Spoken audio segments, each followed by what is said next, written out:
Na hora em que eu deveria estar caminhando para o altar, meu próprio filho me encurralava contra a parede com uma barra de ferro gelada no pescoço. Ou você desiste desse casamento, ou enterro vocês dois hoje, ele gritava. O vestido branco que eu usava quase virou minha mortalha.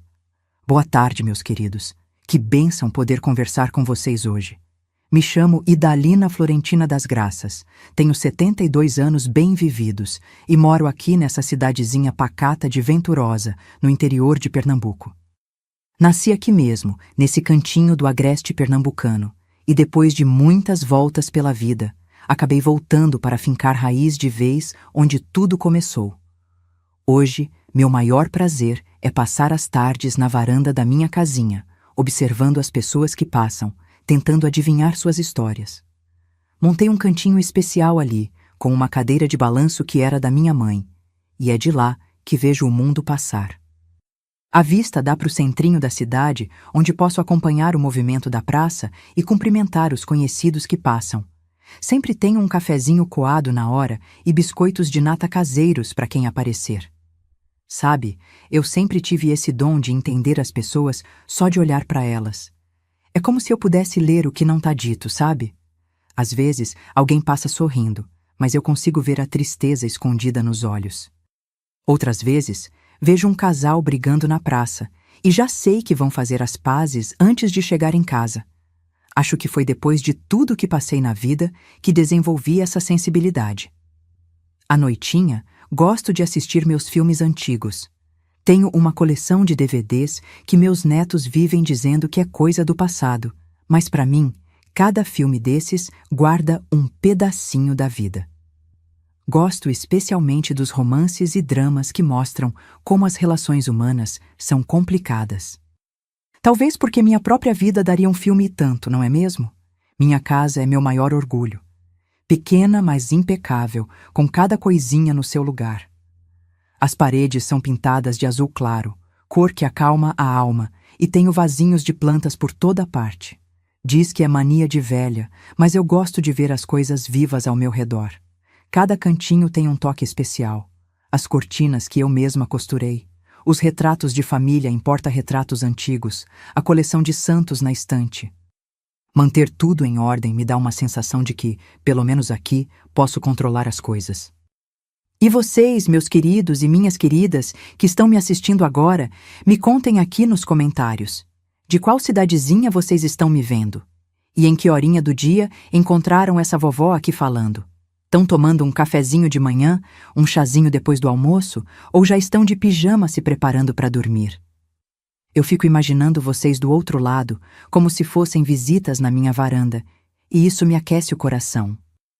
Me conta, viu? Quero conhecer cada um que tira um tempinho para ouvir essa véia aqui. Hoje, eu queria dividir com vocês uma história que carrego há muitos anos.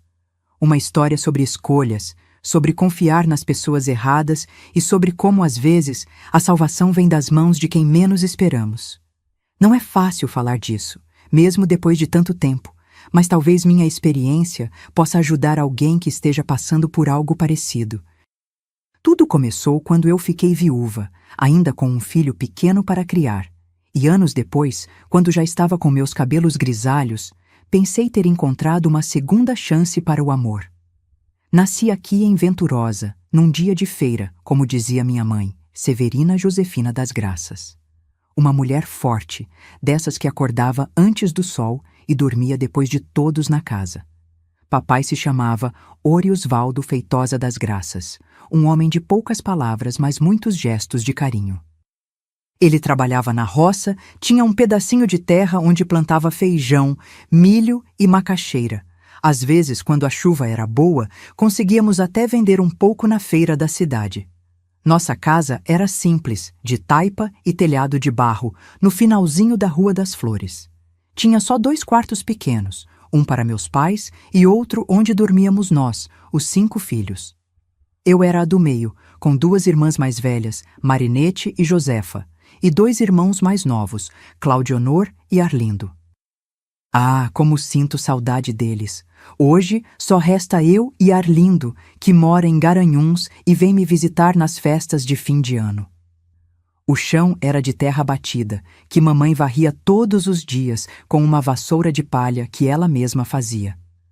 Na cozinha, um fogão a lenha que ficava aceso o dia todo e um filtro de barro que deixava a água fresquinha mesmo nos dias mais quentes do sertão. O banheiro? Era uma casinha de madeira no quintal, coitada de mamãe que tinha que carregar água do poço para tudo. Minha infância foi simples, mas rica de afeto e ensinamentos. Acordávamos cedinho com o cantar do galo. Mamãe já estava de pé, preparando o café. Um cuscuz de milho com leite, quando tinha, ou com manteiga de garrafa quando as coisas estavam melhores. Depois do café, as meninas ajudavam nos afazeres da casa, enquanto os meninos iam com papai para a roça. Eu adorava quando me mandavam buscar água no cacimbão. Era longe, mas no caminho encontrava minhas amigas, Djanira, Marinês e Quitéria. Íamos conversando, com latas d'água na cabeça, equilibrando como verdadeiras artistas. Falávamos sobre os meninos da escola, sobre as histórias que a professora contava e sonhávamos com o dia em que iríamos conhecer a capital, Recife, que para nós parecia um lugar encantado. Na escola, estudávamos numa sala só, com crianças de várias idades juntas. A professora, Dona Lindalva, era severa, mas justa. Lembro que ela ficava especialmente brava quando chegávamos atrasados por causa da distância. O conhecimento não espera por ninguém, ela dizia.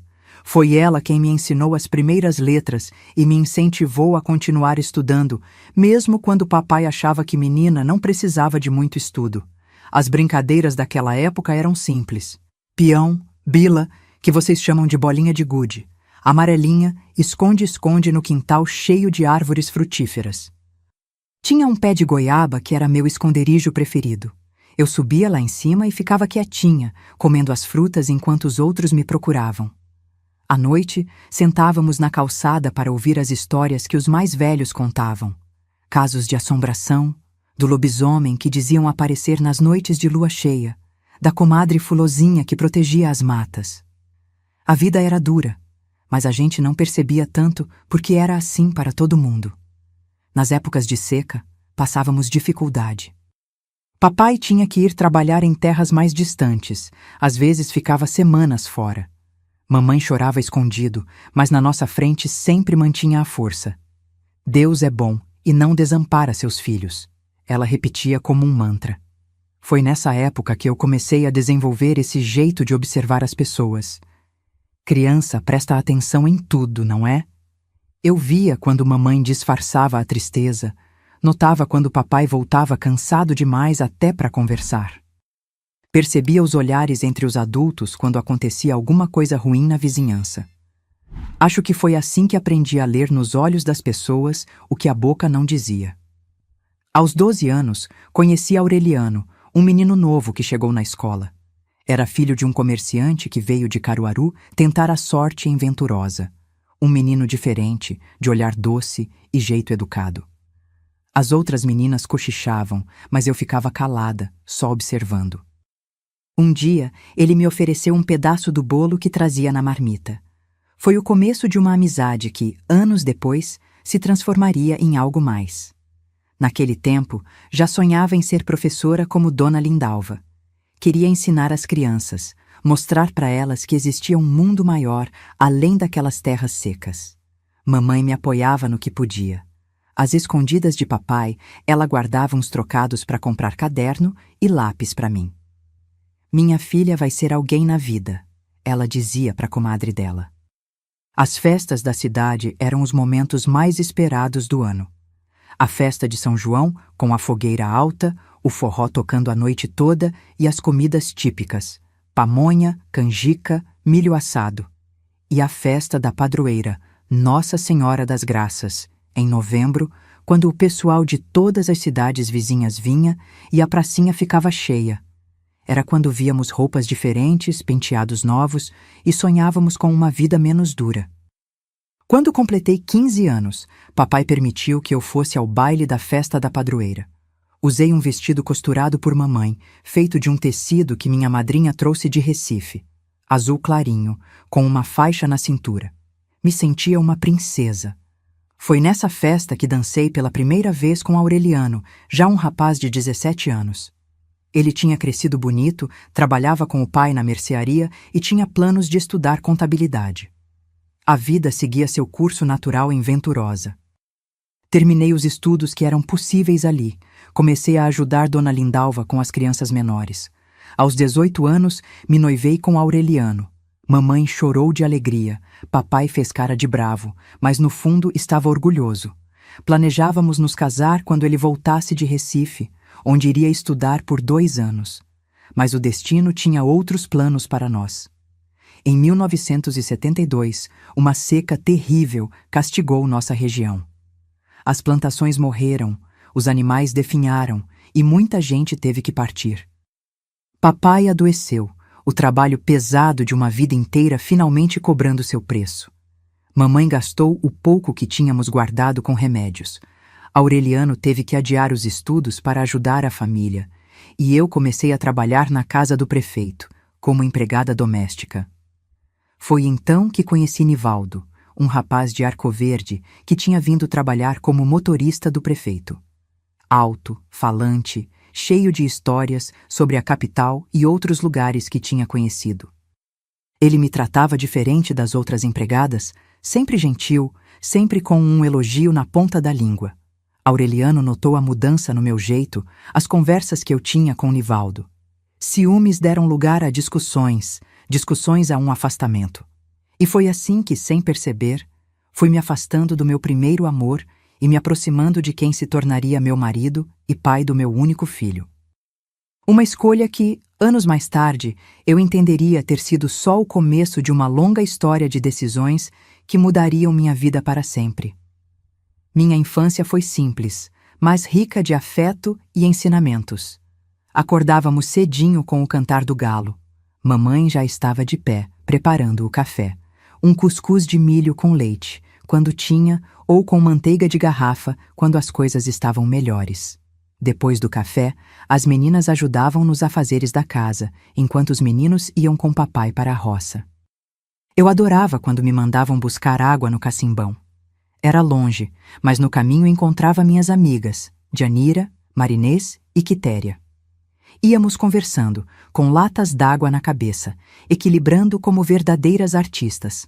Falávamos sobre os meninos da escola, sobre as histórias que a professora contava, e sonhávamos com o dia em que iríamos conhecer a capital, Recife, que para nós parecia um lugar encantado.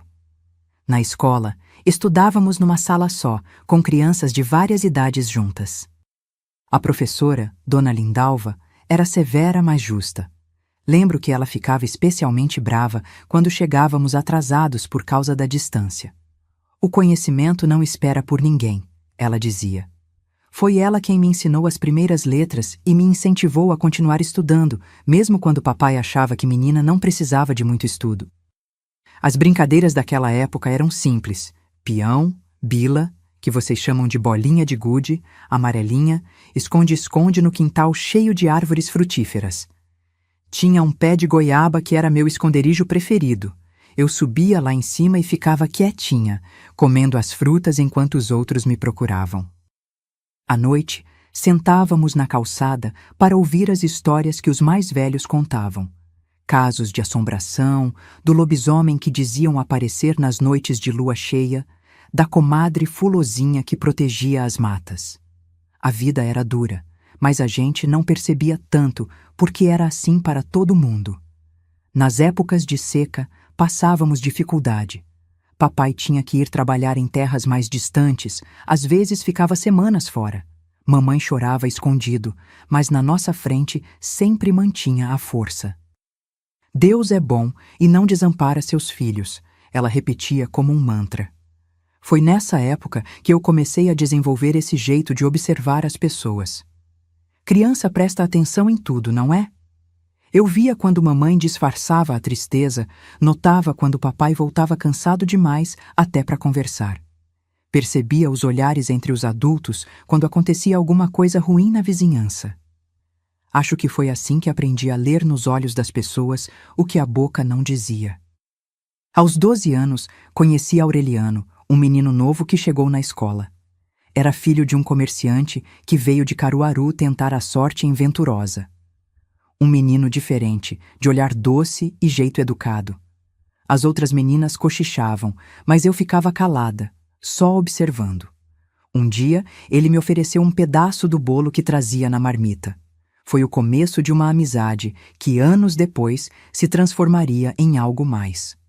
Naquele tempo, já sonhava em ser professora como Dona Lindalva. Queria ensinar as crianças, mostrar para elas que existia um mundo maior, além daquelas terras secas. Mamãe me apoiava no que podia. Às escondidas de papai, ela guardava uns trocados para comprar caderno e lápis para mim. Minha filha vai ser alguém na vida, ela dizia para a comadre dela. As festas da cidade eram os momentos mais esperados do ano. A festa de São João, com a fogueira alta, o forró tocando a noite toda, e as comidas típicas, pamonha, canjica, milho assado. E a festa da padroeira, Nossa Senhora das Graças, em novembro, quando o pessoal de todas as cidades vizinhas vinha e a pracinha ficava cheia. Era quando víamos roupas diferentes, penteados novos e sonhávamos com uma vida menos dura. Quando completei 15 anos, papai permitiu que eu fosse ao baile da festa da padroeira. Usei um vestido costurado por mamãe, feito de um tecido que minha madrinha trouxe de Recife. Azul clarinho, com uma faixa na cintura. Me sentia uma princesa. Foi nessa festa que dancei pela primeira vez com Aureliano, já um rapaz de 17 anos. Ele tinha crescido bonito, trabalhava com o pai na mercearia e tinha planos de estudar contabilidade. A vida seguia seu curso natural em Venturosa. Terminei os estudos que eram possíveis ali. Comecei a ajudar Dona Lindalva com as crianças menores. Aos 18 anos, me noivei com Aureliano. Mamãe chorou de alegria. Papai fez cara de bravo, mas no fundo estava orgulhoso. Planejávamos nos casar quando ele voltasse de Recife, onde iria estudar por 2 anos. Mas o destino tinha outros planos para nós. Em 1972, uma seca terrível castigou nossa região. As plantações morreram, os animais definharam e muita gente teve que partir. Papai adoeceu, o trabalho pesado de uma vida inteira finalmente cobrando seu preço. Mamãe gastou o pouco que tínhamos guardado com remédios. Aureliano teve que adiar os estudos para ajudar a família e eu comecei a trabalhar na casa do prefeito, como empregada doméstica. Foi então que conheci Nivaldo, um rapaz de Arco Verde que tinha vindo trabalhar como motorista do prefeito. Alto, falante, cheio de histórias sobre a capital e outros lugares que tinha conhecido. Ele me tratava diferente das outras empregadas, sempre gentil, sempre com um elogio na ponta da língua. Aureliano notou a mudança no meu jeito, as conversas que eu tinha com Nivaldo. Ciúmes deram lugar a discussões a um afastamento. E foi assim que, sem perceber, fui me afastando do meu primeiro amor e me aproximando de quem se tornaria meu marido e pai do meu único filho. Uma escolha que, anos mais tarde, eu entenderia ter sido só o começo de uma longa história de decisões que mudariam minha vida para sempre. Checkpoint de correção. Bloco 2 dados estabelecidos. Pais: Severina Josefina das Graças, mãe; Oriosvaldo Feitosa das Graças, pai. Irmãos: Marinete e Josefa, mais velhas; Claudionor e Arlindo, mais novos; primeiro amor: Aureliano, filho de comerciante de Caruaru; futuro marido: Nivaldo, motorista do prefeito de Arco Verde. Professora: Dona Lindalva. Amigas de infância: Janira, Marinês, Quitéria Casa da Infância, de Taipa, na Rua das Flores, em Venturosa Cronologia. Noivado aos 18 anos, Seca. De 1972. Trabalho: ajudante da professora, depois empregada na casa do prefeito, verificar banco de dados de exclusão. Confirmado que nenhum nome novo usado consta na lista de excluídos. Confirmado que cidades mencionadas, Garanhuns, Caruaru, Arco Verde, Recife, não constam na lista de excluídas. Adicionados mentalmente à lista de exclusão: Severina, Oriosvaldo, Marinete, Josefa, Claudionor, Arlindo, Djanira, Marinês, Quitéria, Lindalva, Aureliano, Nivaldo, Garanhuns, Caruaru, Arco Verde, Cronologia: infância em Venturosa, 0-12 anos. Conheceu Aureliano aos 12 anos. Festa dos 15 anos. Dançou com Aureliano noivado, com Aureliano aos 18 anos. Seca de 1972. Conheceu Nivaldo, futuro marido. Término com Aureliano. Aproximação de Nivaldo Geografia. Nasceu e cresceu em Venturosa, Pernambuco. Menções a cidades próximas: Garanhuns, irmão mora lá. Caruaru, origem de Aureliano. Arco Verde, origem de Nivaldo. Recife, capital. Detalhes da cidade: Rua das Flores, Praça, Igreja, Nossa Senhora das Graças. Elementos narrativos: estabeleceu o contexto socioeconômico da região. Agricultura de subsistência, seca. Incluiu elementos culturais regionais: cuscuz de milho, manteiga de garrafa, festa de São João, festa da padroeira. Desenvolveu características da protagonista, observadora de pessoas desde a infância. Contagem de palavras: aproximadamente 1.200 palavras. Adequada. Transição fluida para a vida adulta e conhecimento de Nivaldo. Alertas para próximos blocos. Desenvolver relacionamento com Nivaldo, que levará ao casamento. Esclarecer como e quando nasceu o filho, Tiago. Explicar a morte de Nivaldo, primeiro marido. Não repetir informações sobre a infância em Venturosa. Detalhar o período de viuvez com filho pequeno. Explicar como conheceu Arthur, segundo pretendente. Status: aprovado. Seguir para próximo bloco. Agora vou desenvolver o bloco 3, começo do clímax. Bloco 3, começo do clímax. Nivaldo entrou na minha vida como quem não quer nada e acabou levando tudo. Depois daquela seca terrível de 72, quando meu noivado com Aureliano desmoronou feito casa de taipa na chuva forte, aceitei o pedido de casamento do motorista do prefeito. Casamos numa cerimônia simples na igrejinha de Nossa Senhora das Graças. Mamãe costurou meu vestido com um tecido branco comprado à prestação e o prefeito nos cedeu o salão da prefeitura para a festa. Foi um dia de alegria misturada com incertezas. Logo depois do casamento, Nivaldo recebeu uma proposta de trabalho em Olinda, cidade histórica perto de Recife. Vamos ter uma vida melhor lá, Idalina, ele me disse com aquele jeito convincente que sempre teve. Aqui nessa terrinha não tem futuro para nós. Com o coração apertado, me despedi dos meus pais, dos meus irmãos, da minha Venturosa. Prometi voltar sempre que pudesse. Não imaginava que levaria décadas para cumprir essa promessa. A vida em Olinda era completamente diferente. Morávamos num quartinho alugado num cortiço cheio de famílias. As ladeiras íngremes da cidade histórica me deixavam sem fôlego, tanto pelo cansaço quanto pela beleza. Nos finais de semana, Nivaldo me levava para ver o mar em Recife. Eu, menina do interior que nunca tinha visto tanta água junta, me emocionava a cada visita. Era como se o mar lavasse as saudades de casa. Nos primeiros meses, tudo parecia um sonho. Nivaldo trabalhava como motorista particular de um empresário da construção civil e trazia sempre algum presentinho para mim. Um batom, um lenço, uma pulseirinha barata. Eu arrumei trabalho como empregada na casa de uma família rica do Recife. Voltava tarde, de ônibus, cansada, mas satisfeita por estarmos construindo nossa vida juntos. Foi então que engravidei. Quando contei a Nivaldo, ele comemorou. Me rodou no ar ali mesmo, no meio da sala minúscula do nosso quartinho. Vai ser um menino forte como o pai, ele dizia, já planejando o futuro do filho que nem tinha nascido ainda. E foi mesmo um menino. Escolhi o nome Tiago, em homenagem ao meu avô paterno que eu tanto amava. Tiago Florentino das Graças, nascido no Hospital da Restauração, em Recife, numa madrugada chuvosa de março de 1975. Com a chegada do bebê, nossa vida ficou mais apertada.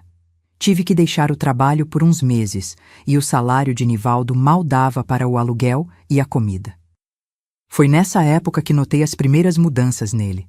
Chegava tarde, com cheiro de bebida. Quando eu perguntava onde estivera, se irritava, batia na mesa. Tô trabalhando dobrado para sustentar vocês, mulher, e ainda tenho que dar satisfação? Quando Tiago tinha 6 meses, voltei a trabalhar, agora como lavadeira para várias famílias do bairro. Deixava meu filhinho com uma vizinha, Dona Zuleide, uma senhora de idade que tinha perdido os filhos na enchente de 65 e tratava as crianças do cortiço como se fossem seus netos. Ela cobrava pouco e cuidava com amor. Vai trabalhar sossegada, minha filha, que o Tiaguinho tá em boas mãos. Foi nessa época que Nivaldo começou a sumir por dias. Dizia que estava fazendo viagens para o patrão, levando mercadorias para o interior. Voltava com dinheiro no bolso, mas cada vez mais distante, mais irritadiço. Certa noite acordei com barulhos na sala. Era ele, revirando as gavetas onde eu guardava o dinheirinho que conseguia economizar.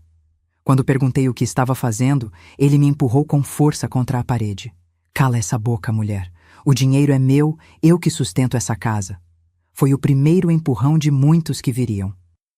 Aos poucos, aquele homem charmoso que me conquistou em Venturosa foi se transformando num estranho de olhar vazio e punhos pesados. As desculpas vinham sempre. Foi o cansaço, foi a bebida. Você me provocou. E eu, jovem, sozinha numa cidade grande, com um filho pequeno, acreditava que era só uma fase ruim, que ele mudaria. Tiago crescia bonito e esperto, a cara do pai, mas com um jeito observador que lembrava a mim. Desde pequeno, percebi que ele entendia mais do que uma criança deveria. Quando tinha 4 anos, depois de uma noite em que Nivaldo chegou violento, encontrei meu filhinho no quartinho, abraçado ao travesseiro, olhos arregalados de medo. Tá tudo bem, meu filho. Menti, com o lábio inchado. Ele me olhou com aqueles olhinhos escuros e profundos. Não tá não, mãe. Ele machucou você de novo. Para proteger meu filho, comecei a mandar Tiago para a casa de Dona Zuleide nos dias em que Nivaldo chegava alterado. Inventava histórias. Dizia que o pai estava doente, cansado, que precisava de silêncio. Mas criança percebe tudo. Aos 6 anos, Tiago já se colocava na minha frente quando o pai levantava a voz. Deixa minha mãe em paz, gritava ele, pequenino mas corajoso como um adulto. Em 1983, quando Tiago tinha 8 anos, aconteceu algo que mudou nossas vidas para sempre. Nivaldo chegou em casa numa tarde de domingo, com um carro novo. Um Opala azul escuro, reluzente. Vem ver o que seu marido conseguiu, Idalina, ele gritou da rua. Desci com Tiago, desconfiada. Em 8 anos de casamento, nunca tínhamos tido condições de comprar nem uma bicicleta, quanto mais um carro daqueles. De onde veio esse carro, Nivaldo? Perguntei, enquanto Tiago corria ao redor do veículo maravilhado. Ganhei do patrão, mulher. Promoção, agora sou supervisor de entregas, vou coordenar outros motoristas. A história não fazia sentido, mas aprendi a não questionar muito. Naquela noite, ele nos levou para jantar numa churrascaria no centro de Recife, a primeira vez que comíamos fora em anos. Nas semanas seguintes, a vida pareceu melhorar. Nivaldo trazia dinheiro para casa, falava em comprar um apartamento, em colocar Tiago numa escola particular. Chegava mais cedo, menos violento. Até me deu um conjunto de brincos e colar de ouro no meu aniversário. Quis acreditar que finalmente as coisas estavam se ajeitando para a nossa família. Numa quinta-feira, estava estendendo roupa no varal comunitário do cortiço, quando vi 2 homens de terno entrando no prédio. Perguntaram pelo Nivaldo do Opala azul. Meu coração gelou. Instinto de mulher que já viu muito sofrimento. Disse que não estava, que era meu marido. O que queriam com ele? Eles mostraram distintivos da polícia. Senhora, precisamos fazer algumas perguntas sobre as atividades do seu marido. Descobri naquela conversa terrível que Nivaldo não era mais motorista de empresário há quase 1 ano. Estava envolvido com transporte de mercadoria roubada, contrabando vindo do Paraguai e Deus sabe o que mais. O Opala azul tinha sido comprado com dinheiro sujo. Eu chorava, negava. Dizia que era um engano. Mas no fundo, eu sabia. Todos os sinais estavam lá, eu só não quis ver. Naquela noite, Nivaldo não voltou para casa. No dia seguinte, soube pelas notícias no rádio. Houve uma perseguição policial na BR-232. Um carro capotou, o motorista morreu na hora. Era ele. Morreu como viveu nos últimos anos, fugindo, escondendo, correndo riscos que acabaram custando sua vida. Me vi viúva aos 30 anos, com um filho de 8 para criar, sem dinheiro, sem família por perto, e com a vergonha de ser a mulher do contraventor. Os vizinhos cochichavam, algumas mães não deixavam mais seus filhos brincarem com Tiago. Tive que tirar meu menino da escola porque as outras crianças o chamavam de filho de ladrão. Naquela noite, sentada na beira da cama onde Tiago finalmente tinha pegado no sono, depois de chorar por horas a morte do pai, fiz uma promessa. Vou te dar uma vida digna, meu filho. Vamos recomeçar, só nós dois. Não sabia como, mas tinha certeza que faria qualquer coisa para proteger meu filho e lavar nossa reputação. Na manhã seguinte, fiz 2 malas com o pouco que tínhamos. Peguei o dinheiro que estava escondido no forro do colchão, economia de anos de trabalho duro que eu escondia de Nivaldo. Era pouco, mas daria para as passagens e para sobreviver algumas semanas. Peguei Tiago pela mão e fomos para a rodoviária. Não para Venturosa. A vergonha me impedia de voltar para minha terra natal como uma fracassada. Escolhi Caruaru, cidade grande o suficiente para recomeçarmos anônimos, perto o suficiente para eu me sentir em casa. "Para onde a gente tá indo, mãe?" perguntou Tiago, agarrado à minha saia, enquanto esperávamos o ônibus. "Para nossa vida nova, meu filho. Só nós dois contra o mundo." Ele apertou minha mão com aquela força e determinação que já mostravam o homem protetor que ele se tornaria. "Eu vou cuidar de você, mãe, prometo." O que eu não sabia é que essa promessa inocente de um menino de 8 anos se transformaria, anos mais tarde, numa proteção tão feroz que quase nos destruiria a ambos. Caruaru nos recebeu com o calor típico do agreste pernambucano e o movimento frenético de sua feira famosa. Alugamos um quartinho nos fundos da casa de Dona Efigênia, uma senhora viúva que ficou com pena de mim e do meu menino. "Mulher nova, com filho pequeno, precisa de ajuda", ela dizia. No início foi difícil. Lavava roupa para fora, fazia faxina em casas de família, vendia cocada na porta da feira nos fins de semana. Tiago, com seus 8 anos, já me ajudava como podia, carregando trouxas de roupa, entregando as cocadas. Consegui matricular Tiago numa escola pública, onde logo se destacou pela inteligência. "Seu filho é muito esperto, Dona Idalina", a professora me dizia. "Tem futuro." Aquelas palavras eram bálsamo para meu coração cansado. À noite, depois de um dia inteiro de trabalho, ainda encontrava forças para sentar com ele, verificar o caderno, incentivar os estudos. "É estudando que você vai ter uma vida melhor que a nossa, meu filho." Os anos em Caruaru foram de muito trabalho, mas também de reconstrução. Economizei centavo por centavo até conseguir alugar uma casinha simples no bairro do Salgado. Consegui emprego fixo como cozinheira num restaurante do centro. Tiago crescia forte e determinado. Na adolescência, começou a trabalhar depois da escola, entregando compras do mercadinho do bairro. Todo o dinheiro que ganhava, me entregava. "Guarda para nossa casa própria, mãe." Mas nem tudo eram flores. Conforme crescia, Tiago se tornava cada vez mais fechado, desconfiado de todos. Não fazia amigos com facilidade, não trazia colegas para casa.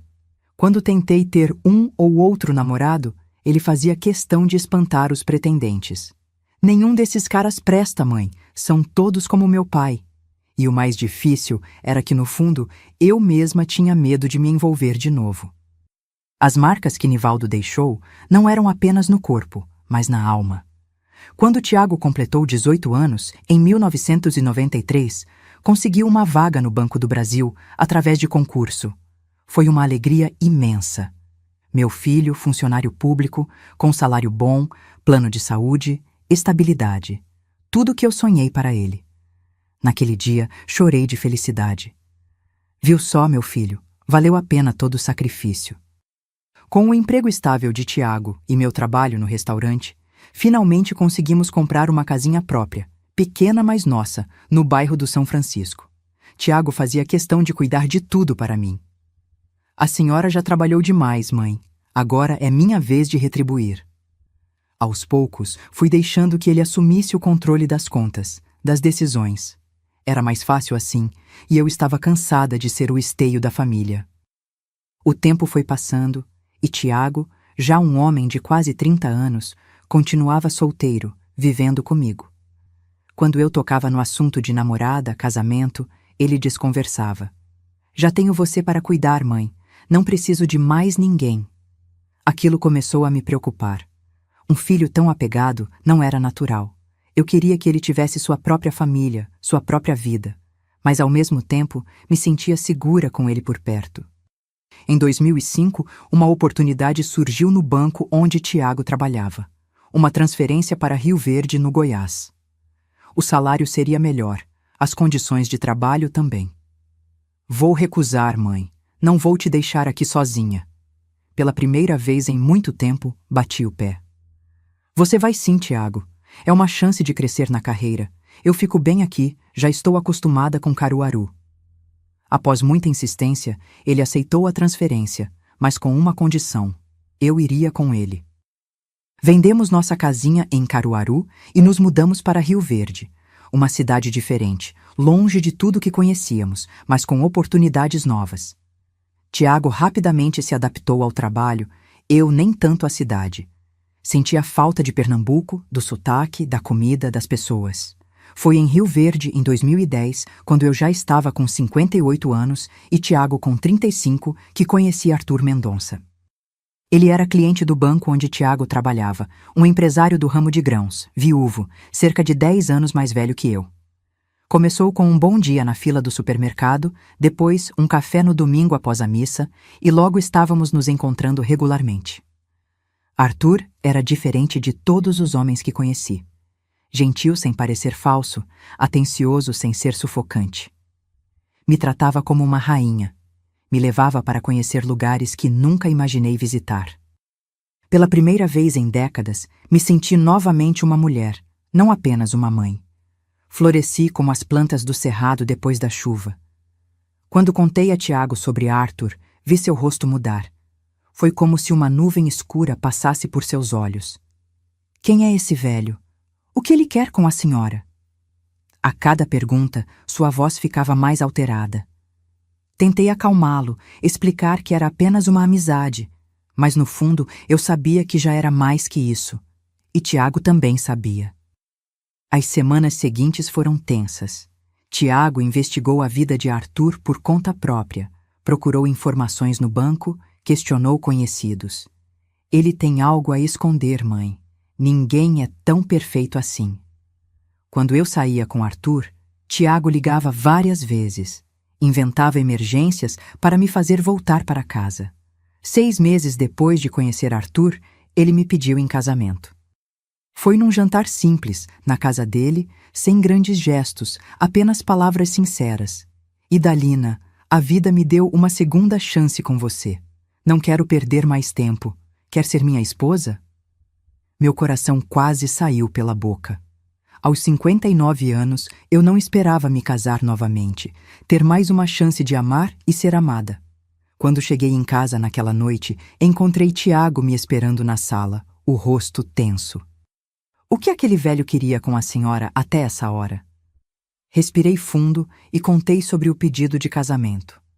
A reação dele foi pior do que eu imaginava. Derrubou a mesinha de centro com um tapa, gritou, me chamou de ingrata. Depois de tudo que fiz pela senhora, vai me trocar por um desconhecido? Ele só quer uma empregada de graça. Nos dias seguintes, a situação só piorou. Tiago faltou ao trabalho, passou a beber, algo que nunca tinha feito antes. Seguia Arthur pela cidade, ligava para ele fazendo ameaças veladas. Cheguei a pensar em terminar tudo para proteger Arthur e acalmar meu filho, mas uma parte de mim, aquela que foi sufocada por décadas de sacrifício, gritava por liberdade. Arthur se manteve firme apesar das ameaças. Entendo a preocupação do seu filho e da Lina, mas não vou desistir de nós. Ele sugeriu que conversássemos os 3, para esclarecer as coisas. Marcamos um jantar em casa, numa sexta-feira. Preparei a comida favorita de Tiago, arrumei a mesa com capricho, orei para que tudo desse certo. Arthur chegou pontualmente às 19 horas, com um vinho e flores para mim. Tiago se atrasou propositalmente, chegando quase 1 hora depois, claramente alterado, cheirando a álcool. O jantar foi um desastre. Tiago mal tocou na comida, respondeu com monossílabos às tentativas de conversa de Arthur, e quando o assunto do casamento surgiu, explodiu. Vocês pensam que eu sou idiota? Acha que não sei o que está acontecendo aqui? Esse velho só quer o que é nosso. Arthur manteve a calma, mesmo quando Tiago o acusou de ser um aproveitador, de ter segundas intenções comigo. Seu filho está assustado, Idalina. É natural. Ele tem medo de perder você. Sua tranquilidade só deixou Tiago mais furioso. Antes que a situação piorasse, Arthur se despediu, me deixando a sós com meu filho. Aquela noite, tivemos a pior discussão de nossas vidas. Ou ele ou eu, mãe. Escolha agora. Pela primeira vez, não cedi às exigências de Tiago. Filho, você terá sempre meu amor, mas não pode decidir minha vida. Vou me casar com Arthur. Ele saiu batendo a porta e não voltou para casa naquela noite. Na semana seguinte, Tiago pediu transferência de volta para Pernambuco, dessa vez para Recife. Se a senhora quer ficar com esse velho, fique, mas eu não vou assistir a isso. O apartamento que dividíamos era meu nome, comprado com o dinheiro da venda da nossa casa em Caruaru. Ele deixou claro que não queria nada, apenas se afastar. Foi como um punhal no meu peito, mas mantive minha decisão. Arthur e eu marcamos o casamento para 3 meses depois, tempo suficiente para organizarmos uma cerimônia simples, apenas para amigos próximos. Enviei um convite para Tiago em Recife, sem resposta. Liguei várias vezes. Ele não atendeu. A dor de não ter meu único filho no meu casamento era quase insuportável. 1 semana antes da cerimônia, recebi uma ligação de Tiago. Vou para o seu casamento, mãe. Não posso deixar a senhora passar por isso sozinha. A voz dele estava estranha, mas atribuía emoção. Fiquei tão feliz que chorei ao telefone. Obrigada, meu filho. Isso significa o mundo para mim. Na véspera do casamento, Tiago chegou a Rio Verde. Estava abatido, mais magro, com olheiras profundas. Tentou sorrir, me abraçou, mas senti algo diferente nele. Está tudo bem, meu filho? Ele assentiu. Só cansado da viagem, mãe. Amanhã estarei melhor para a senhora. A manhã do meu casamento amanheceu ensolarada, como uma bênção dos céus. O vestido que escolhi era simples, azul claro, nada de branco ou véu. Afinal, aos 60 anos, queria algo elegante mas adequado. Arthur passaria para me buscar às 10 horas para irmos juntos à cerimônia civil, seguida de um almoço no restaurante favorito dele. Estava no meu quarto, terminando de me arrumar, quando Tiago bateu à porta. Ele tinha tomado banho, feito a barba, parecia mais calmo. A senhora está linda, mãe. Sorri, emocionada. Obrigada, filho. Significa muito ter você aqui hoje. Foi então que tudo mudou. Tiago trancou a porta do quarto, e quando se virou para mim, vi um olhar que não conhecia, algo selvagem, desesperado.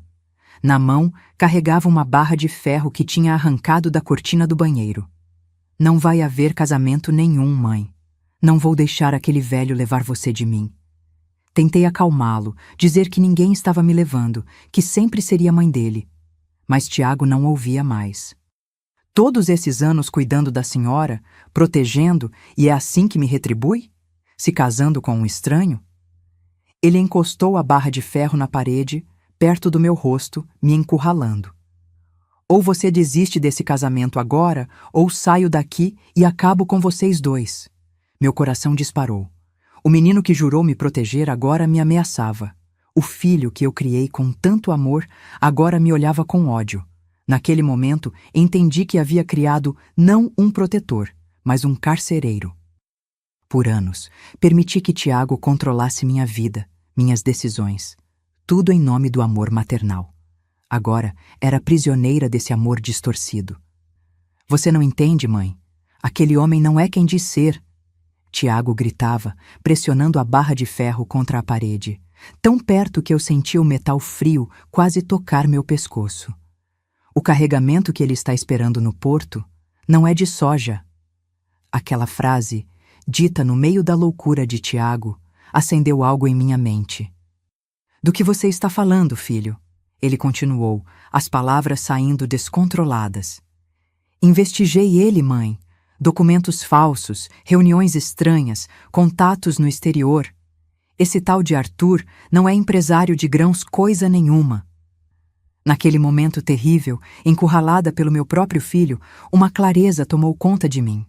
Era como se, pela primeira vez em décadas, eu pudesse ver além das camadas de amor maternal e enxergar a verdade. Tiago não estava apenas com ciúmes. Ele realmente acreditava ter descoberto algo sobre Arthur. Com o pouco de calma que consegui reunir, falei baixinho. Tiago, abaixa essa barra. Vamos conversar direito. Me conte o que descobriu. Ele hesitou, o metal tremendo em sua mão. A senhora vai me ouvir? Vai acreditar em mim? Assenti, e lentamente Tiago baixou a barra de ferro. Seus olhos ainda tinham aquela intensidade assustadora, mas pelo menos não estava mais me ameaçando diretamente. Ouvi conversas dele no banco, mãe. Ligações estranhas sobre um carregamento chegando no porto de Rio Grande. Documentos com valores que não batem com o que ele declara. Ele não é quem diz ser. Mesmo no meio daquele terror, uma parte de mim, aquela que aprendeu a sobreviver a Nivaldo, sabia que precisava ganhar tempo. Tudo bem, filho, você venceu. Vou cancelar o casamento. Tiago me olhou, desconfiado. Jura, mãe? Não vai se casar com ele? Fiz que sim com a cabeça. Me dá o telefone para eu ligar para ele. Com a mão trêmula, Tiago me passou o celular dele. Em vez de ligar para Arthur, disquei para Bernardo, primo de Tiago, policial em Recife, que tinha vindo para o casamento. Quando ele atendeu, falei com voz controlada. Bernardo, avisa o seu chefe que o casamento do Arthur no Porto de Rio Grande hoje foi cancelado. A noiva não vai aparecer. Preciso que você venha aqui em casa urgente. Tiago não está se sentindo bem. Desliguei o telefone e encarei meu filho. Seus olhos oscilavam entre confusão e alívio. Pronto, filho. Cancelei tudo. Arthur não virá mais. Tiago largou completamente a barra de ferro e desabou na cama, como se toda a energia tivesse abandonado seu corpo. Comecei a chorar, não de medo, mas de uma mistura de tristeza e determinação. Meu filho precisava de ajuda, e Arthur precisava ser investigado. Bernardo chegou em 15 minutos, acompanhado de outro policial. Encontraram Tiago deitado, em estado quase catatônico, enquanto eu, ainda no vestido azul de noiva, explicava tudo em sussurros. Ele disse algo sobre carregamentos no porto, sobre Arthur não ser quem diz ser. Pode ser delírio, mas... Bernardo trocou olhares com o colega. Vamos verificar isso, tia. Enquanto isso, vamos levar Tiago para um hospital. Ele precisa de ajuda. Naquele momento, meu coração se partiu em 1000 pedaços, mas sabia que era o certo a fazer. Meu filho, meu protetor, meu carcereiro, precisava de cuidados que eu não podia mais dar. Cancelei oficialmente o casamento, alegando uma doença súbita na família. Arthur pareceu compreender. Disse que podíamos remarcar quando tudo estivesse bem. Sua compreensão só aumentou minha confusão. Seria ele realmente o homem bom que parecia, ou Tiago tinha razão? A resposta veio 3 dias depois, quando a polícia bateu à porta de Arthur. A denúncia cifrada que fiz através de Bernardo desencadeou uma investigação relâmpago. Descobriram que Arthur Mendonça era, na verdade, o ponto final de uma rede de tráfico de drogas que usava a exportação de grãos como fachada. O carregamento que chegaria ao Porto de Rio Grande continha cocaína escondida em sacas de soja. Quando a notícia estourou nos jornais locais, meu mundo desabou pela segunda vez. O homem que eu amava, que me tratava como uma rainha, que queria se casar comigo, era um criminoso. Exatamente como Nivaldo havia sido, só que mais sofisticado, mais perigoso. E meu filho, em seu desespero doentio, tinha visto o que eu, cegada pelo amor, não conseguia enxergar. Naquela noite, sentada sozinha no apartamento, com Tiago internado numa clínica psiquiátrica e Arthur preso, entendi uma verdade terrível. O ato violento do meu filho, embora indesculpável, tinha me salvado. Sua obsessão em me proteger, que eu tanto tentei combater, acabou me livrando de um destino que poderia ter sido trágico. As lágrimas que derramei naquela noite não eram apenas de dor ou alívio, mas de um entendimento profundo e amargo. Às vezes, nossas maiores bênçãos vêm disfarçadas de nossas maiores maldições. A prisão de Arthur virou notícia em toda Rio Verde. Empresário de grãos preso em operação contra tráfico internacional. Estampavam os jornais. E eu, que seria a noiva, virei assunto das fofocas locais. A velha que ia casar com o traficante, diziam pelas minhas costas quando eu passava na rua. Já não bastasse a dor de ter sido enganada por quem amava, ainda tinha que carregar a vergonha pública. Mas nada disso se comparava à angústia de ter meu filho internado.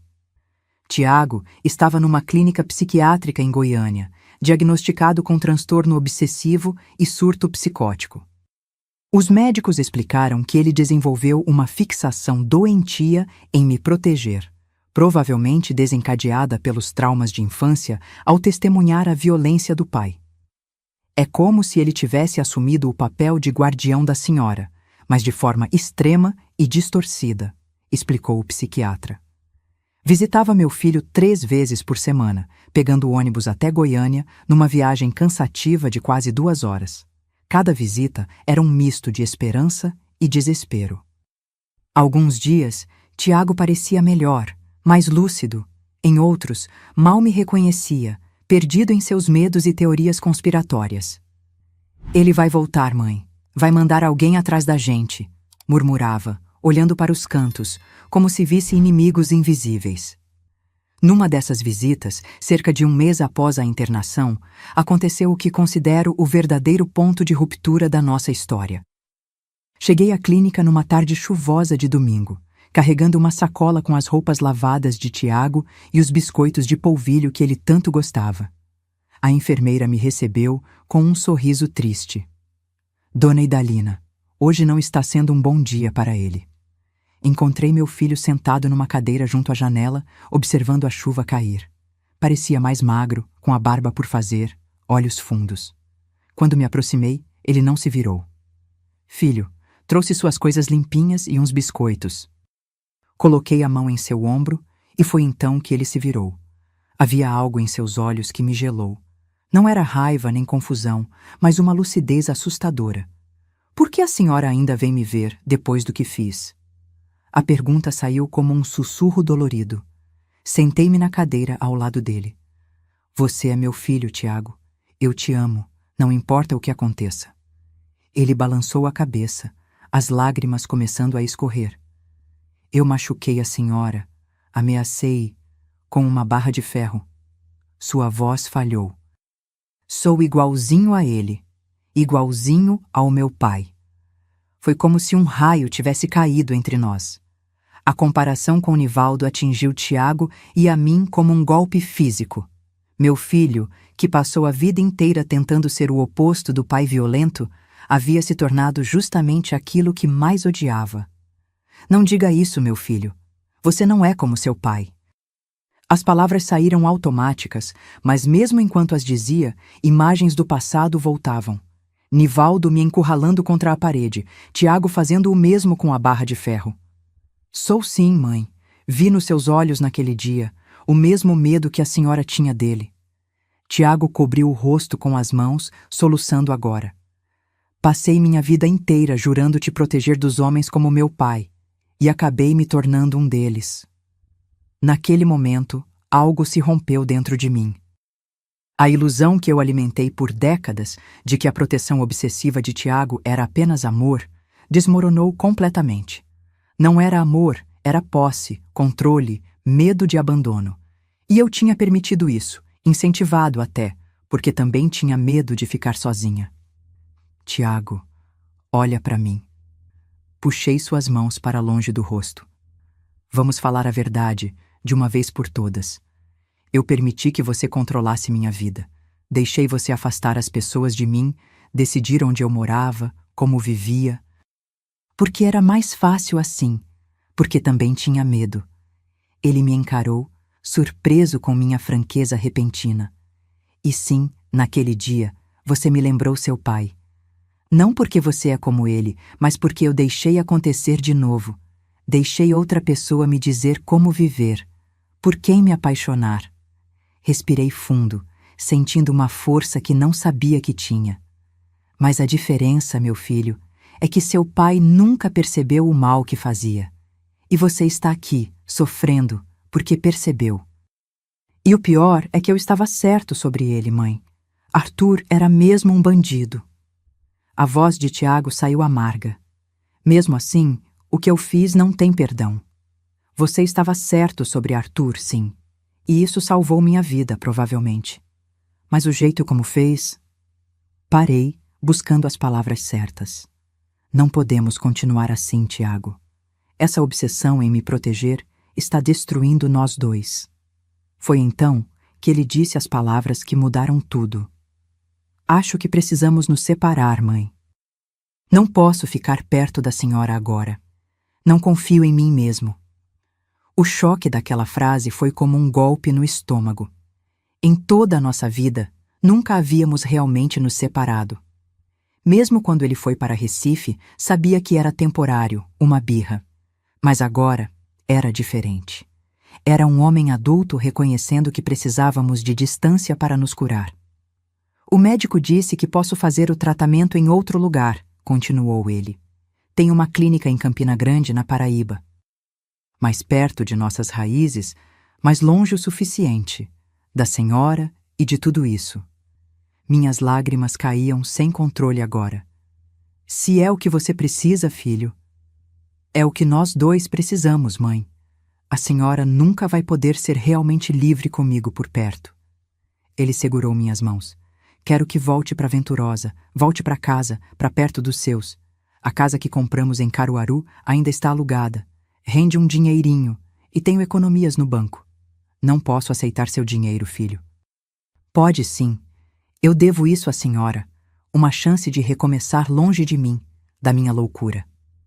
Naquela noite, deitada sozinha no apartamento em Rio Verde, tive um sonho vivido. Estava em Venturosa, na casa da minha infância. Mamãe preparava café na cozinha, papai chegava da roça. Eu era criança de novo, sem os pesos e as marcas da vida. No sonho, ouvi mamãe dizer algo que ela sempre repetia. Tudo tem seu tempo debaixo do céu, minha filha. Tempo de plantar e tempo de colher. Tempo de chorar e tempo de sorrir de novo. Acordei com o rosto molhado de lágrimas, mas com uma clareza que não sentia há anos. Tiago estava certo. Precisávamos nos separar para nos curar. Ele, da obsessão doentia de me proteger. Eu, da dependência que criei nessa proteção. Na manhã seguinte, liguei para meu irmão Arlindo em Garanhuns. Depois de tantos anos afastados, sua voz soou estranha, mas acolhedora. Contei tudo. Sobre Arthur, sobre Tiago, sobre minha decisão de voltar para Pernambuco. Venha, minha irmã. Já passou da hora de você voltar para sua terra. A semana que se seguiu foi de decisões difíceis, mas necessárias. Conversei com o médico de Tiago, que concordou com a transferência para Campina Grande. Será bom para ele estar mais perto das raízes, mas com a distância terapêutica da senhora. Resolvi questões práticas. Vendi alguns móveis, encerrei o contrato de aluguel, organizei a papelada para a transferência do tratamento de Tiago. A última visita à clínica foi a mais dolorosa. Tiago estava mais lúcido, havia começado a reagir bem à medicação. Sentamos no jardim, sob a sombra de uma mangueira, como tantas vezes fizemos em Caruaru.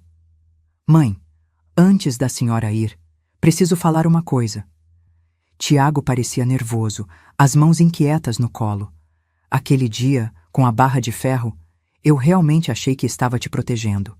Na minha cabeça estava salvando a senhora de outro Nivaldo. Eu sei, filho, segurei sua mão. Você sempre quis me proteger desde pequeno. Mas não era só isso. Ele evitou meu olhar. Era medo também. Medo de ficar sozinho, de perder a senhora para outra pessoa, como se a senhora fosse minha propriedade. A voz dele falhou. É doentio, não é? É humano, filho. Todos temos nossos medos. A diferença é como lidamos com eles. Apertei sua mão. Estou orgulhosa de você por reconhecer isso. Quando estava lá no quarto, com aquela barra de ferro, algo estourou dentro de mim. Foi como se eu pudesse me ver de fora, agindo igual ao meu pai. Fiquei horrorizado comigo mesmo. Ele finalmente me encarou, os olhos vermelhos. Eu poderia ter machucado a senhora de verdade. Mas não machucou, filho. E agora estamos aqui tentando consertar as coisas. A parte mais louca é que eu realmente tinha descoberto coisas sobre o Arthur. Documentos estranhos no banco, telefonemas suspeitos. Tentei te avisar de forma normal no início, mas a senhora não acreditou. Aí fui ficando desesperado. Esse detalhe sempre me perturbou. Como eu, que me orgulhava de entender as pessoas, não vi os sinais com Arthur? Talvez porque, assim como Tiago, eu também estava presa ao passado, só que de outra forma, tão desesperada para ter um amor na velhice que ignorei os alertas. Filho, acho que nós dois precisamos aprender a confiar de novo, em nós mesmos primeiro, depois nos outros. Respirei fundo, sentindo o perfume das flores do jardim. Você vai se tratar em Campina Grande, eu vou recomeçar em Venturosa, e quando for a hora certa, nos encontramos de novo. A senhora acha mesmo que um dia vou ficar bom? Que vamos poder ter uma relação normal? A esperança na voz dele quase quebrou meu coração. Tenho certeza, meu filho, porque você é forte, sempre foi. Sorri entre lágrimas, mais forte até do que imagina. Nos abraçamos longamente, como se tentássemos guardar um pouco um do outro para os dias solitários que viriam. Quando nos separamos, Tiago segurou meu rosto entre as mãos, como fazia quando era criança. Me perdoa, mãe. Por tudo?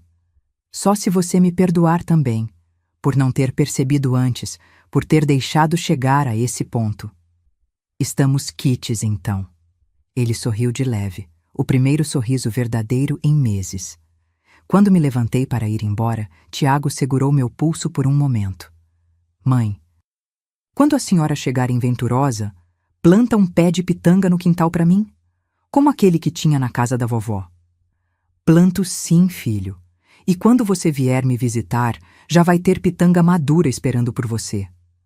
Saí da clínica sentindo uma mistura de dor e libertação. Era como se estivesse aos 60 anos finalmente cortando o cordão umbilical. Não apenas para libertar meu filho, mas para me libertar também. A estrada à frente seria difícil para nós dois, mas pela primeira vez em muito tempo senti que estávamos na direção certa. 3 dias depois, com 2 malas contendo o que sobrou de uma vida inteira, embarquei no ônibus para Pernambuco.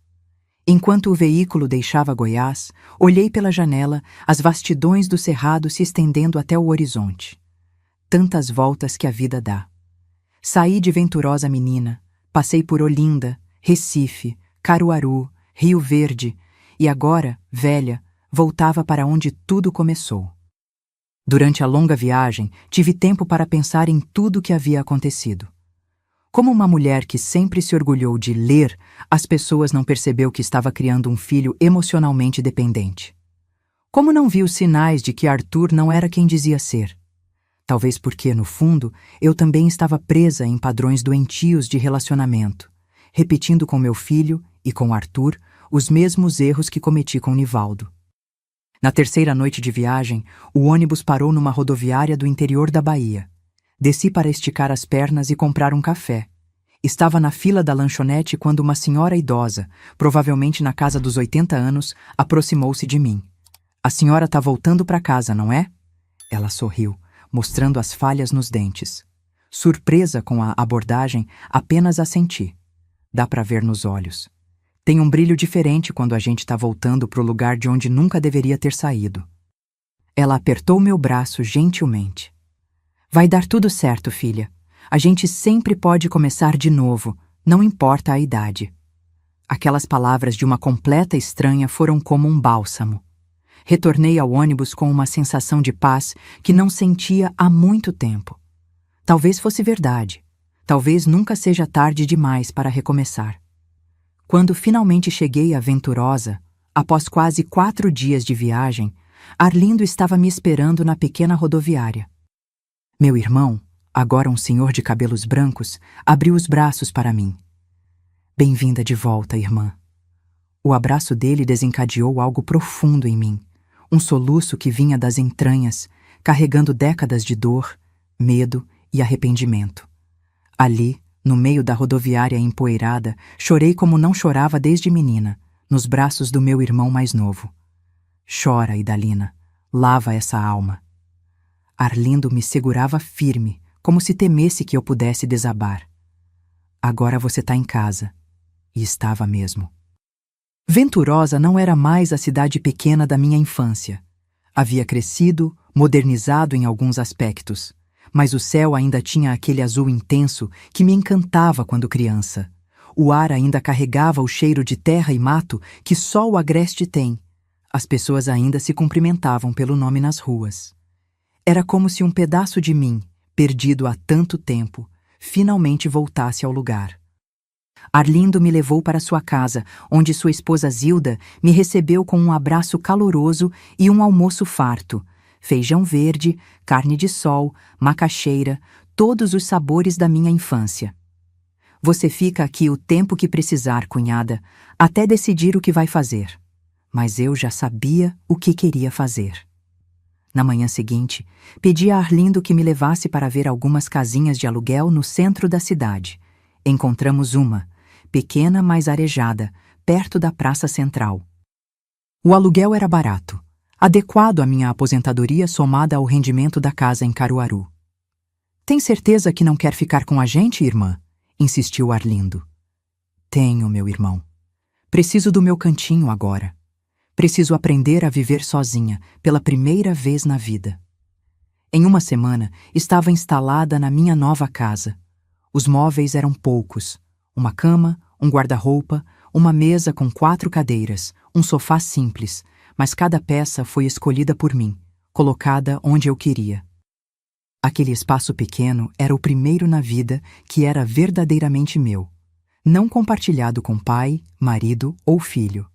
E como prometi a Tiago, a primeira coisa que fiz foi plantar uma muda de pitangueira no pequeno quintal dos fundos. Enquanto cavava a terra, sentia como se estivesse plantando não apenas uma árvore, mas também a esperança de um futuro em que meu filho e eu pudéssemos ter uma relação saudável, baseada em amor verdadeiro, não em dependência e controle. As primeiras semanas em Venturosa foram estranhas. Acordava às vezes desorientada, procurando por Tiago, lembrando depois que ele estava a centenas de quilômetros dali, em uma clínica em Campina Grande. Ligava para ele uma vez por semana, conversas curtas, mas significativas. A pitangueira já está crescendo, filho. E você? Como está crescendo aí dentro? Aos poucos, fui me reconectando com a cidade, com pessoas que conheci na infância. Algumas ainda se lembravam de mim, da menina que saiu de Venturosa décadas atrás. Encontrei Marinês, minha amiga de infância. Agora uma senhora viúva como eu, com filhos espalhados pelo Brasil. Começamos a nos encontrar para tomar café, recordar histórias antigas, compartilhar as alegrias e dores da vida. Foi Marinês quem me levou à igreja de Nossa Senhora das Graças, onde encontrei um grupo de mulheres que se reunia semanalmente para fazer trabalhos manuais e de caridade. Não sabia costurar bem como elas, mas ofereci o que sabia, cozinhar. Comecei a fazer bolos e biscoitos para os bazares beneficentes, para as famílias necessitadas da região. No meu aniversário de 61 anos, 6 meses depois de chegar à Venturosa, recebi uma ligação inesperada. Era o médico de Tiago. Dona Idalina, seu filho está tendo uma evolução surpreendente. Ele pediu permissão para visitá-la no fim de semana. A senhora se sente preparada para isso? Meu coração disparou. Ele pode vir, doutor? Clinicamente, acredito que sim. Ele está estável, medicado corretamente e tem demonstrado insights significativos sobre seus comportamentos passados. Mas a decisão final é da senhora. Se achar que ainda é cedo, não, doutor, já está na hora. Diga a ele que estou esperando. Naquela sexta-feira, arrumei a casa como nunca. Troquei os lençóis da cama. Tiago ficaria no meu quarto, eu dormiria no sofá. Preparei a comida preferida dele, varri o quintal onde a pitangueira já mostrava os primeiros sinais de flores. Estava nervosa como uma adolescente antes do primeiro encontro. Quando ouvi as batidas na porta, precisei respirar fundo várias vezes antes de abrir. Ali estava meu filho, mais magro, com alguns cabelos brancos que não tinha antes, mas com um olhar diferente, mais calmo, mais centrado. Oi, mãe. A voz dele saiu baixa, quase tímida. Meu filho. Abri os braços e ele veio até mim, não como o homem possessivo que tinha sido, mas como o menino que eu segurava no colo depois de um pesadelo. Aquele final de semana foi um marco na nossa história. Conversamos muito, choramos juntos, pedimos perdão um ao outro. Tiago me contou sobre o tratamento, sobre como estava aprendendo a identificar seus gatilhos emocionais, a lidar com o medo de abandono. O médico diz que talvez eu nunca fique totalmente curado, mãe, que é um processo, mas estou aprendendo a controlar, a não deixar que domine minha vida, nossa vida. No domingo, antes de ele partir, fomos juntos ao quintal ver a pitangueira. Ela está crescendo forte, observou Tiago, tocando delicadamente uma das folhas novas. Como você, meu filho. Segurei sua mão. Crescendo para a luz. Quando o ônibus partiu levando Tiago de volta para Campina Grande, não senti o desespero que esperava. Havia uma tristeza, claro, mas também uma esperança nova. Nós dois estávamos finalmente no caminho certo. Aquele momento, vendo meu filho partir, não como uma ruptura desesperada, mas como um passo necessário na nossa jornada de cura, foi quando soube que realmente tínhamos virado uma página. A barra de ferro que um dia esteve entre nós tinha sido transformada em algo novo. Não um instrumento de ameaça, mas uma ferramenta de construção para um futuro diferente. E assim, com a dor transformada em esperança, continuei meu processo de reconstrução em Venturosa, aguardando o dia em que meu filho e eu pudéssemos realmente estar juntos novamente, não mais como carcereiro e prisioneira, mas como duas pessoas livres que se escolhem por amor verdadeiro. Os meses que se seguiram à primeira visita de Tiago foram de descobertas e reconstrução. Meu filho continuava seu tratamento em Campina Grande, com visitas mensais à Venturosa. Cada encontro era melhor que o anterior. Víamos aos poucos nascer uma relação mais saudável entre nós. O verdadeiro ponto de virada, porém, aconteceu quase um ano depois da minha volta à Venturosa. Era um domingo de março e eu estava na cozinha preparando o almoço. Um cozido de carne com legumes que Tiago adorava desde menino.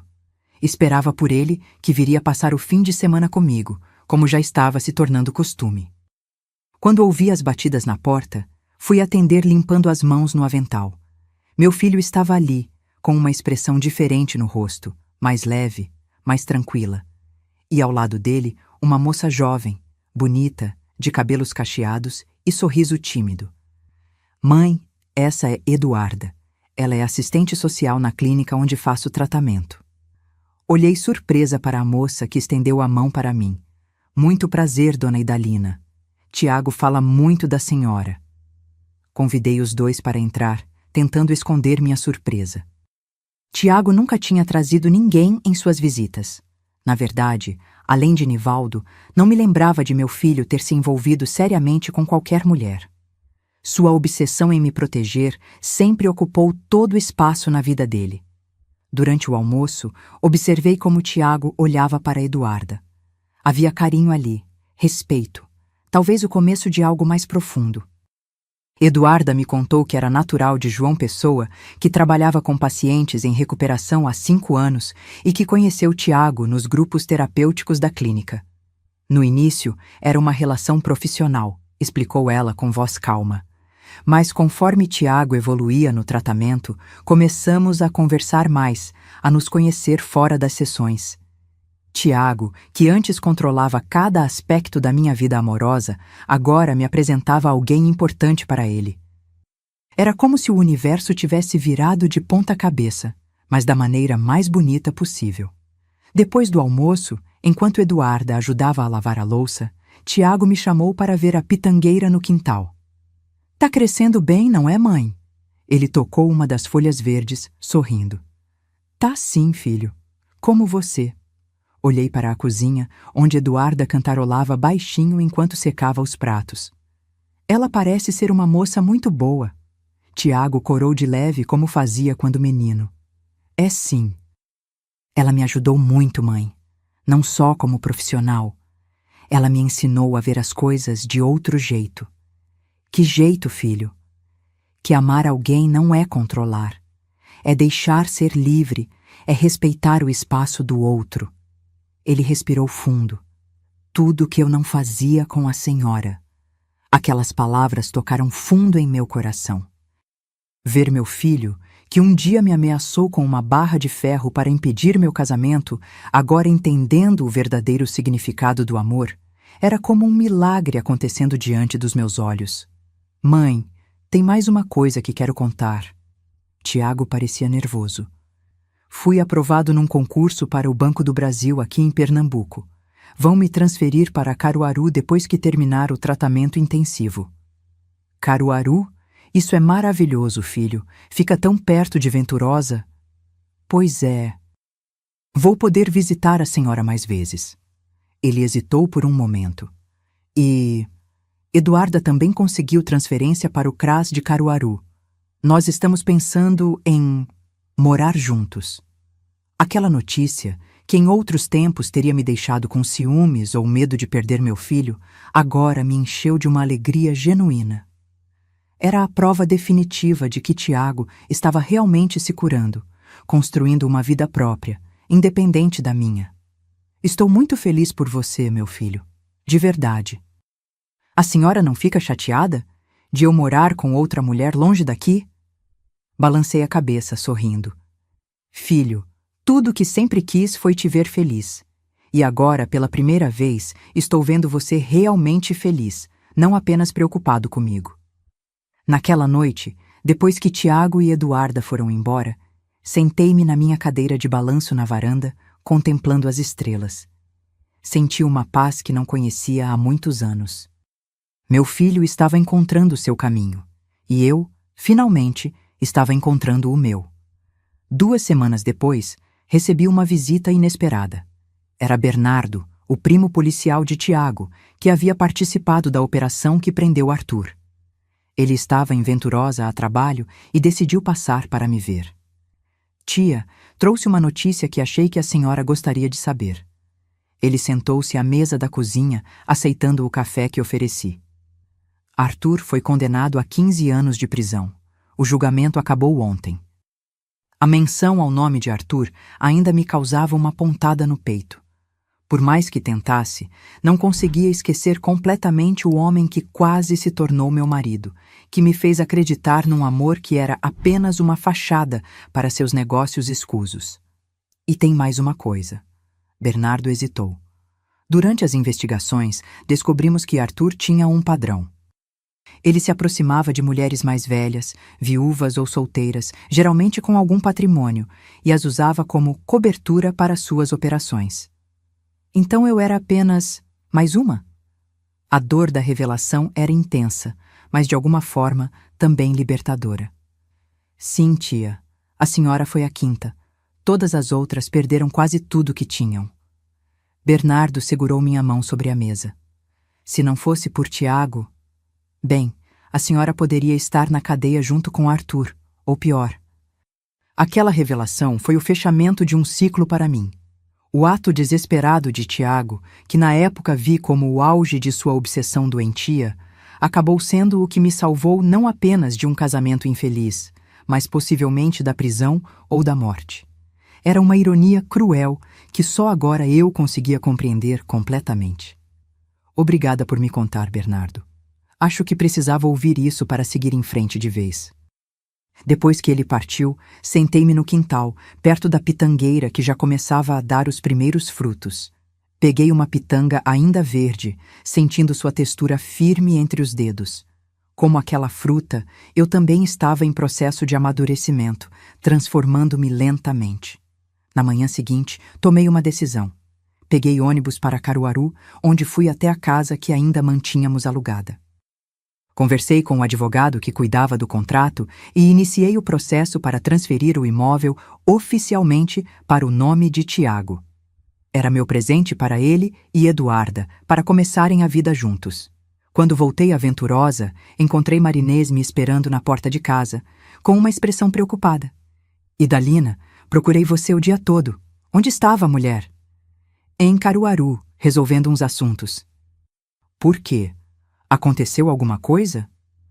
Lembra do grupo de mulheres da igreja?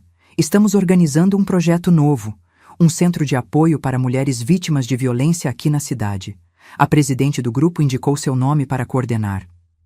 Fiquei sem palavras. Eu, que passei anos sendo vítima, agora era convidada a ajudar outras mulheres a escapar do mesmo destino. Mas por que eu? Não tenho experiência nenhuma nisso. Tem sim, Idalina. Viveu a experiência na pele. E mais importante, sobreviveu para contar a história. Aceitei o convite mais por intuição do que por certeza de que daria conta do recado. O Centro de Apoio Feminino de Venturosa começou pequeno, funcionando numa sala anexa à igreja. Éramos apenas 5 voluntárias no início, oferecendo escuta, orientação jurídica básica e acolhimento para mulheres em situação de vulnerabilidade. Foi nesse trabalho que encontrei uma nova razão para viver. Cada vez que uma mulher chegava com o olhar baixo, corpo encolhido, desculpando-se pela própria existência, exatamente como eu fui por tantos anos, sentia que estava fazendo algo verdadeiramente importante. 3 meses depois do início do projeto, uma jovem chamada Cleide nos procurou. Tinha 23 anos, 2 filhos pequenos e marcas de espancamento pelo corpo. Meu marido disse que se eu sair de casa, ele me mata, contou entre soluços. Mas não aguento mais. Tenho medo pelos meus filhos. Aquela situação me lembrou tanto da minha própria história com Nivaldo que senti como se estivesse olhando para meu passado. Segurando as mãos trêmulas de Cleide, contei minha história pela primeira vez publicamente. Os anos de abuso, o medo constante, a fuga para recomeçar, a relação complicada com meu filho. Se eu conseguir sair daquele inferno e reconstruir minha vida, você também consegue, disse a ela. E não vai estar sozinha. Nós vamos te ajudar. Conseguimos um abrigo temporário para Cleide e seus filhos em Caruaru, orientação jurídica para a denúncia contra o marido, e até uma vaga de emprego numa fábrica de confecções. Semanas depois, ela voltou ao centro, já com um brilho diferente no olhar. Dona Idalina, a senhora salvou minha vida. Naquele momento, entendi que minha história de dor tinha um propósito maior. Cada cicatriz que carreguei, cada noite em claro, cada lágrima derramada, tudo agora servia como farol para outras mulheres perdidas na tempestade da violência. O projeto cresceu rapidamente. Em 6 meses, conseguimos apoio da prefeitura para um espaço maior. Tiago, já morando em Caruaru com Eduarda, vinha aos finais de semana me ajudar com a papelada, a organização, os contatos com órgãos oficiais. Ver meu filho usando seu conhecimento bancário para ajudar mulheres vulneráveis era uma alegria que nunca imaginei vivenciar. Um domingo, enquanto organizávamos documentos para uma solicitação de verba estadual, Tiago fez uma confissão que me pegou de surpresa. Mãe, sabe por que me dedico tanto a esse projeto? Ele parou de digitar no computador, virando-se para mim. É minha forma de pedir perdão a todas as mulheres que sofrem o que a senhora sofreu. Filho, você já pediu perdão. Já foi perdoado. Não é só a senhora, mãe. É por todos os homens que, como eu quase fui, como meu pai foi, causam tanto sofrimento. Ele respirou fundo. Cada vez que ajudamos uma dessas mulheres, sinto que estou limpando um pouco do sangue das mãos do meu pai e das minhas. Naquela tarde choramos juntos, não lágrimas de dor ou arrependimento, mas de libertação.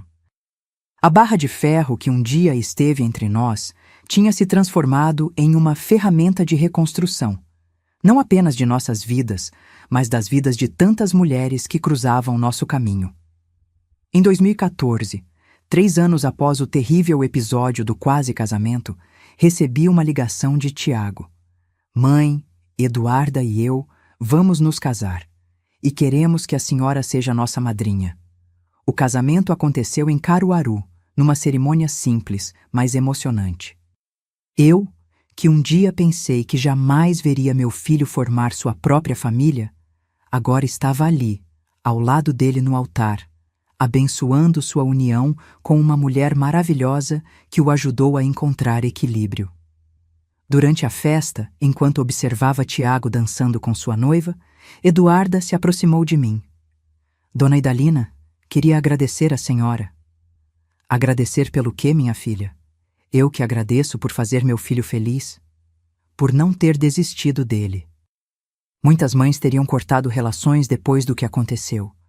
A senhora não só perdoou, como ajudou na recuperação. Ela sorriu, os olhos brilhando de emoção. Tiago me contou tudo, sobre a barra de ferro, sobre Arthur, sobre os anos de comportamento obsessivo, e sabe o que me fez amá-lo ainda mais? Ver como ele reconheceu seus erros e trabalhou duro para mudar. Naquele momento, entendi que a reviravolta em nossas vidas era completa. A tragédia que quase nos destruiu havia se transformado em uma jornada de crescimento e redenção. Meses depois do casamento, em uma das visitas de Tiago à Venturosa, fomos juntos até o quintal ver a pitangueira. Agora uma árvore forte e frondosa, carregada de frutos vermelhos e suculentos. Lembra quando plantamos essa muda, mãe? Era tão frágil, achei que não vingaria. Como nós, filho, frágeis, quase quebrados, mas olha só, deu frutos. Tiago colheu uma pitanga madura, provando-a com prazer. Doce, como a vida pode ser quando a gente deixa o passado para trás. E foi ali, sob a sombra daquela árvore que simbolizava nossa jornada, que Tiago me deu a notícia que completaria nossa reviravolta. Mãe, Eduarda está grávida. Em 7 meses, a senhora será avó. Meu coração explodiu de alegria. Eu, que quase perdi meu filho para a loucura do medo e do controle, agora ganhava uma família inteira. Era a vida se renovando, o ciclo se completando da forma mais bela. Naquela noite, deitada na minha cama, agradeci a Deus por ter me permitido viver o suficiente para testemunhar a transformação completa da minha história. A barra de ferro que quase tirou minha vida havia se tornado, metaforicamente, o cajado que agora me apoiava na velhice e me guiava para um futuro que nunca imaginei possível. E quando o pequeno Arthur nasceu, sim, Tiago e Eduarda escolheram esse nome como forma de ressignificar o passado. Senti que o círculo se fechava. Não como uma prisão, como foi por tantos anos, mas como um abraço acolhedor que me reconciliava com tudo que vivi e sobrevivi. E assim chego aos meus 72 anos, aqui em Venturosa, com uma vida que nunca imaginei que teria. O tempo passa rápido quando a gente encontra paz, não é mesmo? Já se foram quase 15 anos desde aquele dia terrível com a barra de ferro, e parece que foi em outra vida, com outras pessoas. Continuo na mesma casinha que aluguei quando voltei para cá, mas agora ela tem cara de lar de verdade. As paredes, que antes eram de um branco sem graça, pintei de azul claro, cor que me traz serenidade. Na sala tenho uma parede inteira só de retratos. Tiago e Eduarda no casamento deles, meu neto Arthur em várias fases, desde bebê até agora com seus 9 anos, e a caçulinha Severina, de 6 anos, que tem meu jeito observador e quieto. Minha rotina é simples e me traz muita alegria. Acordo cedinho, como sempre fiz, com o primeiro cantar do galo. Tomo meu café na varanda, observando o movimento da praça. Em seguida, cuido das minhas plantas. Tenho um jardim pequeno, mas colorido, com rosas, girassóis e ervas aromáticas que uso na cozinha. A pitangueira, aquela mesma que plantei quando voltei, já é uma árvore frondosa que dá frutos 2 vezes por ano. 3 vezes por semana vou até o Centro de Apoio às Mulheres, que agora funciona num prédio próprio cedido pela prefeitura. Já não coordeno mais o dia a dia. Deixei esse trabalho para Marinalva, uma jovem advogada cheia de energia. mas continuo sendo o que elas chamam de conselheira sênior. É um nome bonito para dizer que sou a velha que conta histórias e dá conselhos baseados na experiência de vida. Nas terças e quintas, recebo em casa grupos de 4 ou 5 mulheres que estão passando por situações difíceis. Conversamos, tomamos café, às vezes choro junto com elas. Não tenho formação profissional para isso, é claro, mas tenho as cicatrizes da alma que me dão autoridade para falar. Eu sei o que você está sentindo, minha filha, e posso garantir que existe vida depois do sofrimento.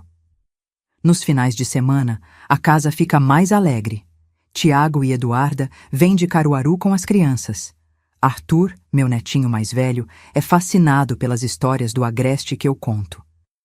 Severina, a caçulinha, prefere me ajudar na cozinha, aprendendo as receitas antigas que minha mãe me ensinou. Fazemos bolo de milho, mungunzá, pamonha, toda a comida que marca nossa cultura nordestina. Tiago está muito bem. Aos 50 anos, já é gerente da agência do Banco do Brasil em Caruaru, respeitado na comunidade. Ainda faz terapia uma vez por mês, mais como manutenção do que por necessidade. Como ele mesmo diz, é como uma revisão no carro, mãe, melhor prevenir do que remediar. Eduarda continua no CRAS, agora como coordenadora, ajudando famílias em situação de vulnerabilidade. Os dois formam uma parceria bonita de se ver, tanto no casamento quanto no trabalho social que fazem juntos. A relação de Tiago com as crianças é o que mais me emociona. Ele é um pai presente, amoroso, mas que respeita a individualidade dos filhos. Tão diferente do pai que ele teve, e tão diferente até do que ele mesmo poderia ter sido, se não tivesse enfrentado seus demônios. Quando vejo meu filho brincando com Arthur e Severina, sem aquela obsessão controladora que um dia ele teve comigo, sei que o ciclo de dor foi quebrado. Meu netinho Arthur, que leva o nome do homem que quase destruiu nossas vidas, não tem ideia da história por trás de seu nome. Para ele, é apenas um nome bonito, forte. Um dia, quando for mais velho, contaremos a ele como seu nome representa não a pessoa que o inspirou, mas a redenção que veio depois dela. Tenho minhas pequenas alegrias diárias. A primeira xícara de café da manhã. O telefonema de Tiago todas as noites para saber como estou. As cartas que recebo de mulheres que passaram pelo centro de apoio e agora estão reconstruindo suas vidas em outras cidades. As conversas com minhas amigas da igreja, mulheres da minha idade que também carregam suas histórias de dor e superação. Não tenho luxos, nem preciso. Minha aposentadoria, somada a uma pequena ajuda que Tiago faz questão de me dar todo mês, é suficiente para viver com dignidade. Consigo até guardar um pouquinho para emergências e para comprar presentes especiais para os netos nos aniversários e no Natal. Meu irmão Arlindo ainda mora em Garanhuns, já com a saúde mais frágil.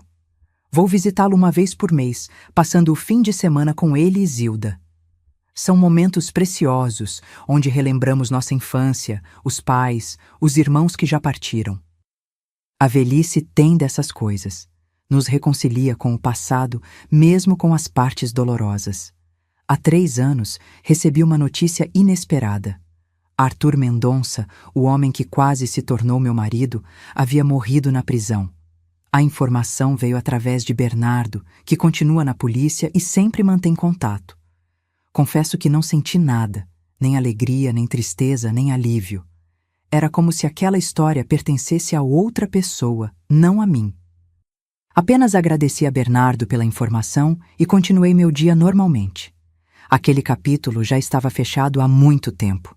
Às vezes, sentada na minha varanda nas tardes de domingo, observo a vida passar e me pergunto como seria se tivesse tomado outros caminhos. Se tivesse permanecido em Caruaru em vez de seguir Tiago para Rio Verde. Se tivesse me casado com Arthur, ignorando os alertas de meu filho. Provavelmente não estaria aqui para contar essa história. Talvez estivesse na prisão, ou pior. É estranho pensar que o momento mais terrível da minha vida, ser ameaçada pelo próprio filho, acabou sendo o que me salvou. Recentemente, comecei um pequeno projeto pessoal.